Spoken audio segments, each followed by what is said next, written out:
தாவீதை அனுப்பலாம்னு தீர்மானிக்கும் போது இப்போ என்ன சொல்கிறான், டே நீ சின்ன பயலாக இருக்கிற, நீ அவனோட யுத்தம் எப்படா பண்ண முடியும்?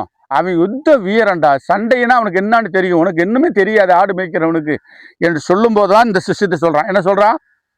ஒரு விஷயம் சிங்கம் வந்தது, ஒரு விஷயம் கரடி வந்தது, ரெண்டையும் அடித்து ஆட்டி முடிச்சு அதை ஓட ஓட விரட்டி அதை கொண்டே போட்டுட்டேன்.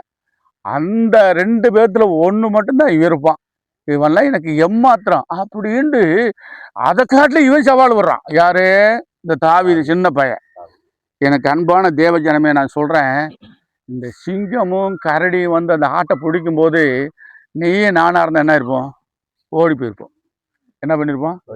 600 ஆட்டில் ஒன்று போனால் என்ன, நம்ம போய் சிங்கம் வந்து ஆட்டை பிடிச்சிருச்சுப்பா என்ன சொல்கிற அப்படின்னு சொல்லிடலாம், அப்படின்னு ஓடி போயிருப்போம்.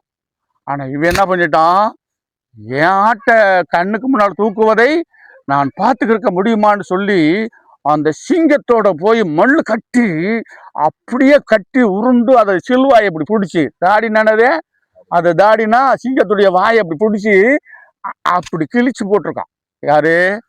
அப்பதான் ஆட்டை தப்பிச்சு விட்டுருக்கான். அப்ப எனக்கு அருமையான தேவ ஜனமே, இந்த செய்தியை அவன் ஜெயிச்சதுனால, இந்த சிங்கத்தையும் கரடியும் ஜெயிச்சதுனால, அப்ப அந்த கோலியாத்தை ஈஸியா ஜெயிக்கலாம்ன்ற நம்பிக்கை வருது. அல்லேலூயா. நான் சொல்ற புரியுதா நண்பர்களே?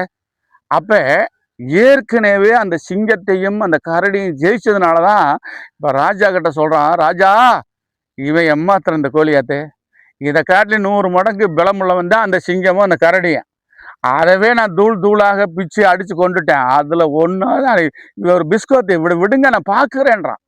அப்ப இவனுக்கு இந்த நம்பிக்கை எப்படி வந்துச்சு? தன்னம்பிக்கை அந்த கரடியும் சிங்கம் வந்ததுனால, அதோட போராடி மல்லு கட்டுனதுனாலதான் நம்பிக்கை வந்தது. அல்லேலூயா.